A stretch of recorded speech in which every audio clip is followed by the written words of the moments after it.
All right, hey, Josh here, Attica Lumber Company, out here just across from Lake Erie up here in Port Clinton, Ohio. In this video, I want to show you what we're doing, 40 by 64. You can see the guys here on this enclosed porch are putting in sidewall insulation, R19 fiberglass insulation. But let's walk in here. I want to show you how we set this up here. A couple different things we did as far as putting in an overhead door. But you can see the sidewall insulation that we set up here, R19 again. And you see there's two different colors. You're probably asking why. Well, the pink is Owens Corning and the white's Johns Manville insulation. And that's what you see there. So you can see what it is. Again, this comes in 2 foot, 4 foot, and then also 8 foot sections. On this, you can see this is a 2 foot section. But on some of the bigger buildings, if you look back at maybe a 60 by 100 post frame building that I did about a month ago, we used actually 8 foot bats that we ran in the sidewalls and so forth. But you see, this is interesting. This was actually in a floodplain. So this has flood vents, as you can see right here. See that flood vent there? And then if we pan right over there, a flood vent all throughout the building. And the reason why you have to have a flood vent is water, these things open up. If water comes in, it's going to transverse, it's going to move through this building, and it's going to go throughout this porch as well. So you can see we got the sidewall steel applied right here. And then they haven't put in up on the porch section, the enclosed portion, but you can probably see right there, you see that? Let me get a little closer here. You see that they got that cut out and got that ready there. But that's set up so they can blow cellulose insulation on the porch section of that enclosed portion of this 40 by 64 pole building. And then up top here, you can see right up here, you see that flat steel right there. And again, the electrician, they haven't done this yet, they're gonna blow R25 cellulose insulation. But you can see right there, there's the access door, double screws right there. See the flat stock right there. But what they're gonna do, come back and then also put in the R25. But the electrician's gonna do his thing, run the conduit down, and that way it doesn't make a mess. But I also want to show you this overhead door right here.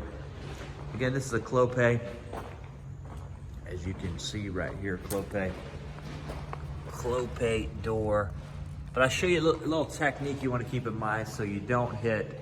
You see the sidewall panel steel right there. You see it's up about 3 feet from where the overhead door is. And then there's flat stock right there. And the reason why, when this door goes up, you know, if you didn't have that flat stock right there, it would catch right there on the sidewall steel. So that's why you want to set that up. All right. And then you can see up high here, privacy. I call these privacy windows right here, up the top of the window here. And then over here on that side, you know, on the porch side, he has a, you know, grid window. But you can see flat stock right there above the overhead door. Again, Clopay overhead door. The flat stock above that. So a neat touch here. Again, this is going to be a usable, functional building year round. Again, great location right here, Port Clinton, Ohio, right across from Lake Erie. Actually, yeah, right across the street from the lake. I had a good fishing pole. I probably could maybe catch a walleye here from this location. But you can see here, James is knocking this out here, putting in these 2 foot bats. And again, there you can see it there. You know, we got the pink and the white thing going on there.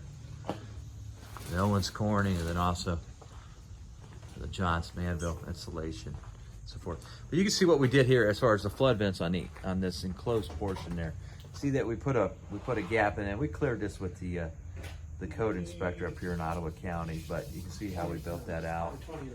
And then on the end, you can see that you got these flood vents. And anybody priced out flood vents, these things aren't the cheapest thing. But you got the flood vents right there. So water comes in, boom, it has a place to move. You see what the guys did here. They put a 2x6 SPF on top of that 2x10 skirt board. That way it would give it some support. And then they blocked that flood vent 2x6. That way they can also, you know, come back and put the white ceiling liner panel on that as well. So more information, visit Attica Lumber.